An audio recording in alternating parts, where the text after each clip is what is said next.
Welcome. We would like to wish you a happy Cybersecurity Awareness Month. Gosh, it seems like that this celebration, if you will, this Awareness Month has been going on for forever. And as we talked about our topic this month, certainly we want to tie into that a little bit. But I don't know about you, Shaheen. I guess I'm more of a user, where you are more of the security pro. But I'm thinking back on Cybersecurity Awareness Month, and it's kind of like, oh yeah, remember to change your password, or remember to not leave your laptop in an airport, or something like that, right? And it has turned into something that is so big and so global. And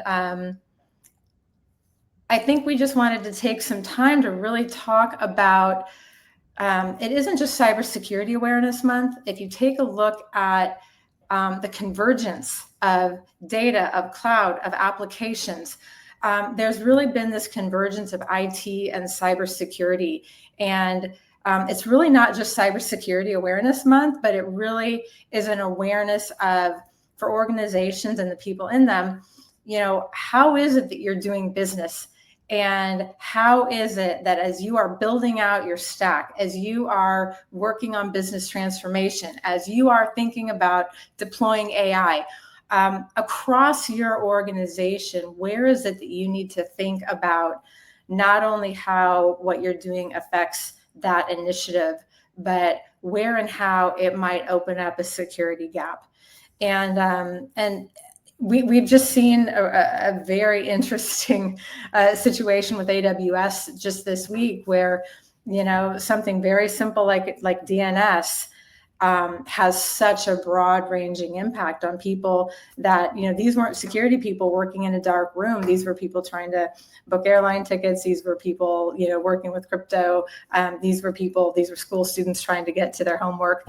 And there's so many intricacies in what we do today, and each one of those, while they boost performance and efficiency, they also can be potential risks.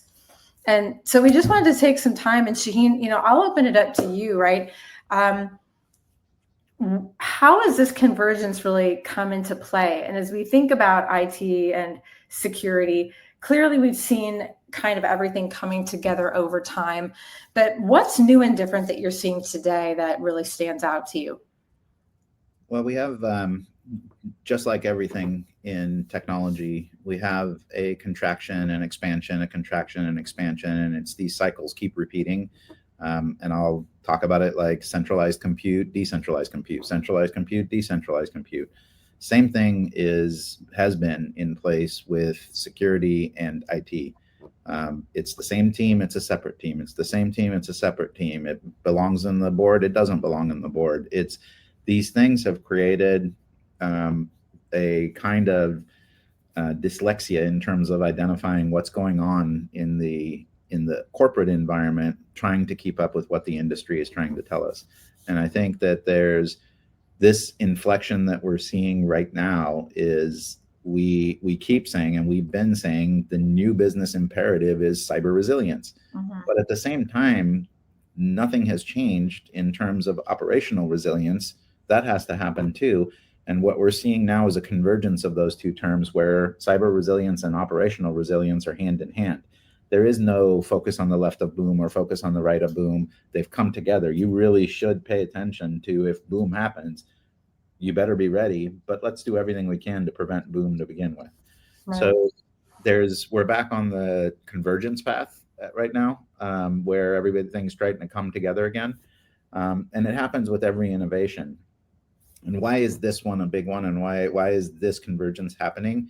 Is because technology has outpaced our ability to keep up with it again.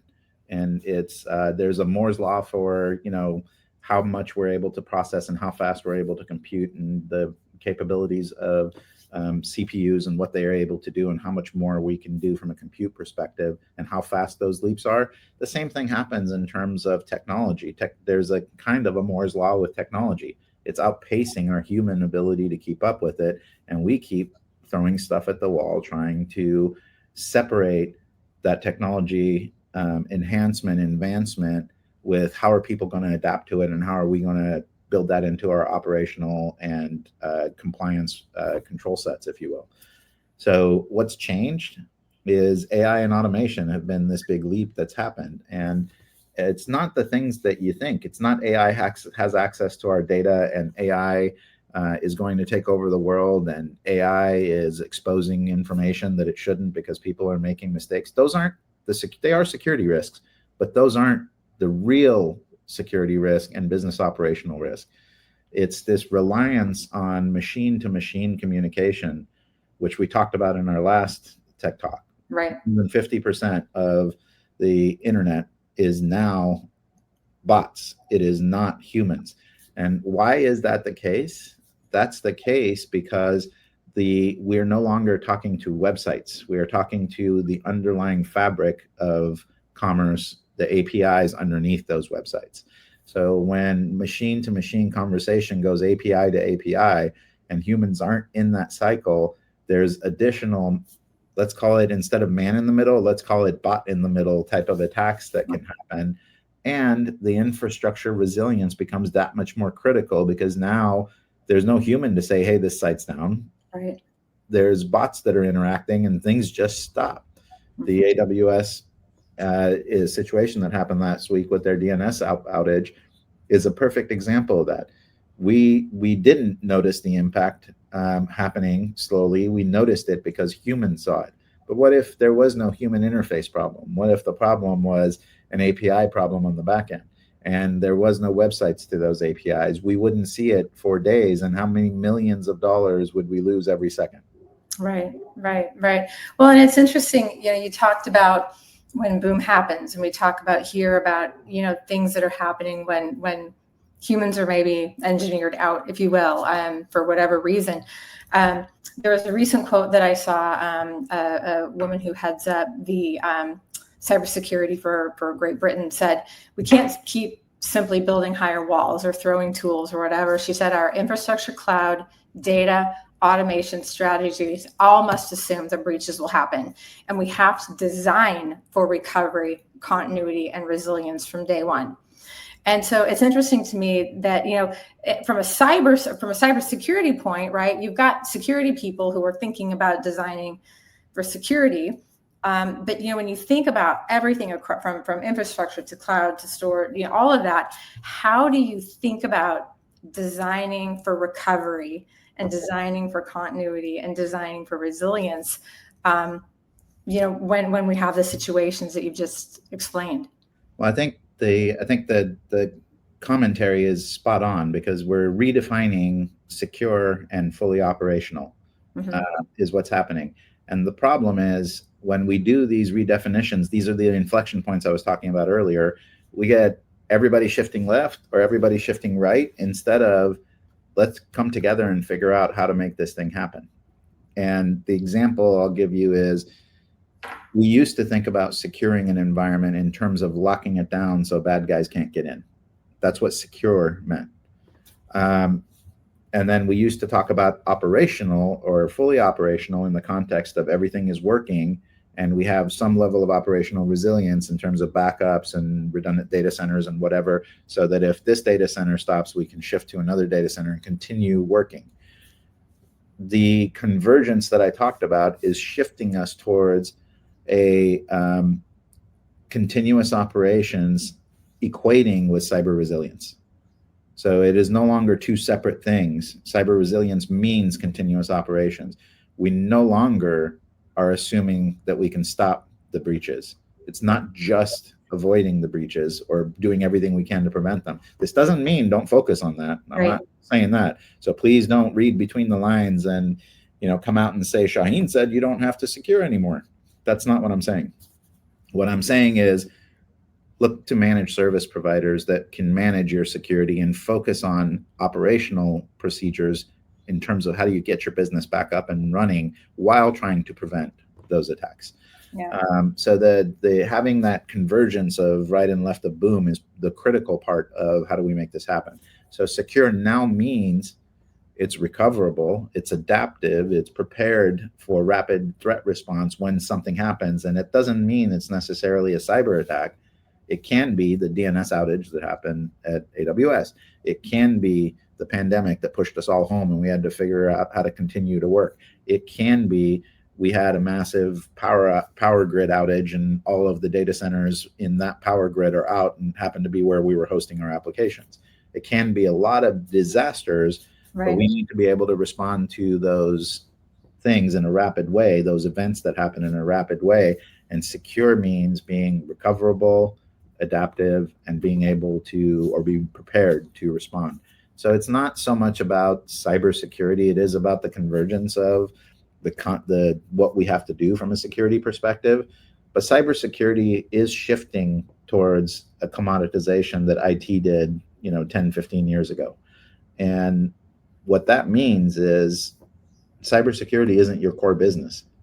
Put your energy into what's your core business. There is no outsourced provider that is going to understand which applications are critical to your business and operating any better than the people who have architected and designed it and manage it on a day-to-day basis. Put your energy in how do we make those systems resilient and recoverable in the event that a cyber issue happens, in the event that a natural disaster happens, in the event that a physical disaster happens. Those are the areas where energy should be put in. And this is not a new topic. This is not a new conversation. Like I said, we keep doing cycles in technology and we're back at resilience is so important. Mm-hmm. What are the gaps when we talk about this? What are some of the gaps when we talk about secure and operational? Through all of the folks you're talking to, you speak at a lot of events, you talk to a lot of prospects and customers and partners. What are some of the common gaps that you're seeing that prevent organizations from achieving this? So it isn't that there are gaps, it's gaps that are created through complexity. So it isn't a specific gap. I've been looking at technology platforms for 30 years, and there's really smart engineers that come up with a great idea and go to build it, but they may not be developers. They have an idea, they may be developers and they don't know how to operate. There's lots of different factors that go into why the things I'm about to say happen. But we create very complex environments without the intention of doing so. We don't know how to optimize because we don't prioritize when we're developing. And let me be clear, when I'm saying we, I'm not trying to say that we as in me and somebody else. I'm saying the industry as a whole, because of the way we innovate, because of the way we energize innovators, we have created this construct of creating this notion of technical debt and have expected that technical debt will happen in every organization that is built. It's a fundamental flaw. You have to design operational streamlining and technology streamlining to reduce any unnecessary complexity from the ground up.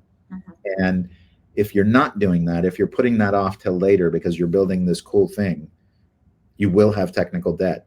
And there is very few companies in any industry that don't have technical debt, because we as innovators always put innovating ahead of operations. Sure. So we said for years, shift left, put security at the front of operations because we wanted developers to be thinking about security from the start. I think we also need to think about putting operations, shifting left the operations to the start, not just the innovation. So shift left both security and operations, and this convergence of secure shifting to cyber resilience and operational resilience in one term means let's shift both of those things left to remove the complexities, the unnecessary complexities, which will by extension eliminate the security gaps. Interesting. So as we think about, you're talking about complexities across the environment. And clearly the more complicated something is, the more links, that can break, the weakest link, the more things that you miss, the updates that you can't get through everything. So streamlining your stack is important, as I would imagine is future proofing. And when you talk about technology debt, right, when you've already sunk so much cost into something, right, the more and more cost that goes into that, the harder and harder it is for you to back out of it, or the harder and harder it is for you to do something else. I kind of liken it to, buying a new car, right? The minute you drive it off the lot, you lose whatever, 20% of the value or however much. And if you think about how long it's taking someone in theory to develop whatever they are for the business, right? You've put your strategy together, the recommendations, you've gone out and done POCs, and you're using all of this stuff to build it. And by the time you've built it, you could be 3, 6, 12, 18 months down the path and in this investment. And in that time, life is still happening, business is still happening, technology is still happening. And so the time often that it takes to get something from concept or need to execution, first of all, can be, part of that time and complexity. But then if you're trying to integrate it with something that is 2, 5, 10, 15 years old, it gets very hard to be nimble, and it gets very hard to be responsive, and to really ensure resilience goes through that whole business stack. Well, it's two things. In addition to that, it's not just that it's not just the refresh cycles. It's not just that we're breeding technology complexity in with the way we build things. It's also that the manufacturers we're using have technical debt for the same reasons we do. So as you compound technical debt and don't have a way to figure out how to change that quickly and be able to adjust and adapt, which is the key thing I said earlier, what we end up seeing, and let me give you a simple example of what I'm talking about. Let's say that we're developing an app for securing APIs. And that app, we decide that we have to be able to we have to create a bridge that processes all inbound communications to the APIs and separate those into humans and bots and other things, and then be able to classify those other things. And as we start getting into operations, we start adding functions and features based on what our customers ask us to. We start adding a capability that it takes people and says, where do they come from? We start adding a capability and saying, are these good bots or bad bots? We start adding a capability that takes the classification of the other things and figures out if they are people or bots and then reclassifies them. So we keep adding functionality. And as we go, we prioritize those feature requests that customers are asking for, because we feel if we're doing what people want, they will buy our stuff more. So we put off, now that we know these are bad bots, what do we do with them? Anything? Do we block them? No, let's come back to that. We've classified them. That's good enough. And 10 years goes by and we still haven't done the core thing that we set out to do, which is protect APIs. All we've done is created a classification engine. So that's an example of technical debt that continues to drag and build capability and seems like it's getting richer and richer and richer. And in the end, you stand there and you're like, did this really do anything? Did we solve any real problem? Well, we classified. Now somebody else has to write the tool to block the things we classified. So if we go back to the title of what we're talking about here, which is IT and security needs to evolve together, right? They may be in the same organization. They may even have the same leader, but in a lot of cases, they're on different paths. What would your advice be to an organization that says, I get it, right? I get how functionally all of this has come together, how operationally all of this has come together, and I really need to change either my mindset or my team's mindset or our business mindset to really treat this as one business, right? It's like we've got these things, but how do we get them to work together? What would your advice be? How is it that maybe DataEndure helps organizations really look at where they are and help make this shift happen? So I'm not going to answer that last part of that question first. I'm going to talk about the advice first, and then I'll come back around at the end and talk about how DataEndure can help. The short answer to the challenge that we're facing is we're dealing with technologists that like to build things, and we all like to build things. And when we build something, we take energy and effort away from the core context of what the company is. So if your business is not a managed detection and response business, why are you building a managed detection and response capability? If your business is not patching systems, why are you building a patching capability? If your business is not a vulnerability scanning company, why are you trying to build a better way to do vulnerability scanning?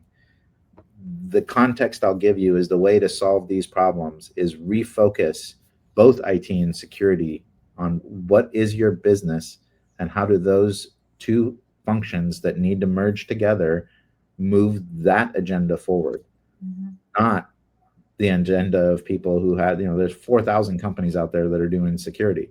There's another 3,000 or 4,000 companies out there that are doing managed IT. So bring in the managed services functions for the IT, the core IT functions. Bring in the managed detection and response functions for monitoring, identifying the security gaps and alerting on those things, and focus your team on how to operationalize and streamline that stack and how to recover in the event of a failure, how to identify what key applications are the core to the business that have to come up in what order. There's so many times where I talk to companies and they say, we want everything back in 6 hours. Really? Every single application you own has a 6-hour RTO? Does that make sense? And they say, yes. And as we go through one of our resiliency workshops, which is where DataEndure comes in to answer the question you asked, our resiliency workshop will help figure out you can't survive for more than 2 hours with this application down. So your RTO on this application is 2 hours. This other application on the other end of the spectrum can come back up in a week and you'll continue doing operations and business and you lose a tiny bit of revenue with that application being down. So you create human processes to cover the gaps that might happen because that application is down, and you put all your energy into how do I get recoverable on the 2-hour app in 2 hours. Right. So it's that spectrum that we're not focusing on because we're focusing on building things that are fun as opposed to helping fix real world business problems. And the real world business problems are how do I keep my company making money every single second, right, and in moving forward, advancing what our mission is. And where DataEndure comes in to help is we can come in and do security assessments and set our resiliency workshop, both for cyber and for disaster recovery. And the outcome of that resiliency workshop is really for you to understand how do we prioritize the things we need to prioritize and then put in the operational metrics and procedures to be able to achieve that thing we've prioritized. Last question, because I know we're coming up to the end of our time. I think ever since outsourcing became a word, outsourcing, managed services, whatever you want to call it, there's always been that tension between an internal team and whoever it is that's coming in, really to help the business, right? But you've got an environment of people and a function that like to build things.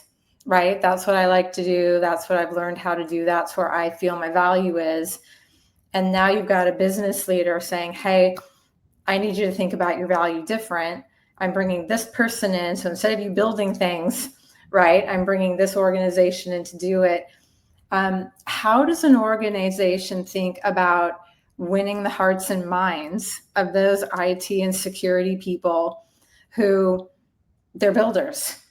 How do you help so that there's support behind that initiative, that their skill set maybe grows and changes, and that you really can make that change where all talent is going towards building revenue, growing the business, and then you're using the experts from a managed service perspective to do those things that really the business doesn't need to do. Part of the problem is the business leadership, and what I'm going to say is unpopular. If you want to be a builder of IT and security, go work for IT and security companies. If you want to move forward the agenda of a business that you're excited about, let's say they're in the textile industry, let's say they're in the agriculture industry, then focus on what moves the agenda for that type of company, that industry forward. And the outcomes of that resiliency workshop that I talked about help to identify what things to build to move that agenda forward. Uh-huh. They're not building the best SOC in the world. They're not building the best patching systems in the world. They are about, how do I recover? What are the procedures? How do I train people? How do I do tabletop exercises around when a disaster happens? How do I recover? Those are not the components that you should be outsourcing. Those are the components that the IT team should be the experts on, and bringing in resources, whether they're internal or outsourced, to help solve those problems. But the things like, nobody, not one single person on this planet worries about, how do I generate electricity? They walk up to a light switch and flick it on, and the light comes on, and a bill shows up at the end of the month. Nobody cares about, other than the people who work for the electric company, who are figuring out how to generate electricity so that the rest of us can appreciate it. IT and security should be the same thing. I don't feel this is going to be a super popular answer to the question, but it is what it is. If you want to generate electricity, go work for the electric company. If you want to do something powerful with the light that comes out of the light bulb and do something different for your business, focus on what your business needs. So with that happy note, with that honest note, right? I mean, I think that's where the world is going, and I think if you're an organization that really wants to embrace that and grow, that's one thing. And if you don't, then your business might still do what it does, but you just may not have the opportunities to grow the way you'd like to if you kind of continue to stay within the operational processes that you've been working in for a long time. And we're no different. I'll make sure that this is clear. I'm not suggesting that we do anything different. We are a consultative advisory group that helps businesses align what those needs are with those things that move the agenda forward for a company. We are outcome focused business, trying to help you achieve those things that make your business better versus your competition, against the industry, so on and so forth. We bring in skill sets that solve the problems that we don't have ourselves, for the exact same reason I'm saying to all the listeners out there, bring in the people who are specialized and focused in the space that you're trying to close the gap on. Don't try to build everything. Right. Build those things that move your agenda forward. Well, and it sounds like, as we wrap up, really for an organization that is curious about this and is, whether you're taking Cybersecurity Month to think about it or just listening here has kind of started some light bulbs for you. If you're thinking about how to bring these two functions together, if you're thinking about how your entire environment is working either for or against this resiliency objective, we'd love to talk to you. And Shaheen mentioned the resiliency workshop. We have other ways, depending, like he said, depending on the outcome that you're looking at, depending on your business. There are all sorts of different ways that we can get started with you that are no strings attached, but to really help you get your mind around where it is that you need to focus on. None of us wants to waste time. None of us want to waste money. So, let's kind of sharpen in and focus on what really needs to happen that will affect your business the most. And I think, to end on a more clean note than what's my opinion on the state of the world.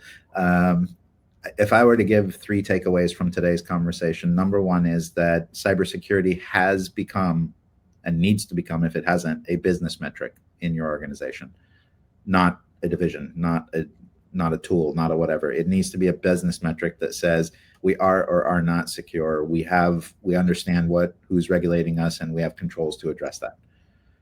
The second thing is that we've talked about this before. AI is a double-edged sword, and leverage it for automation, for defense, for productivity.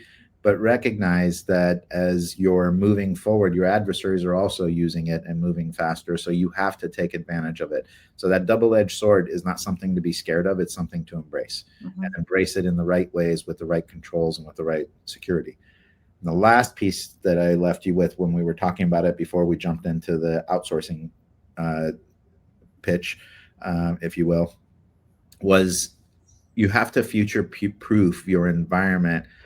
And you do that through simplicity and through training. So simplify your stack, simplify by removing complexity in your stack, optimize how you operate, optimize your procedures and your policies, But at the same time, you have to do those roundtable exercises that I talked about for disasters, for a security incident, for whatever, so that your team knows how to react and respond in those situations. So be able to respond rapidly, but don't ignore that you have to also try to prevent at the same time. So cybersecurity is a key metric. AI is a necessity, even though it's a double-edged sword, and you have to future-proof by simplifying and training. Fantastic wrap up.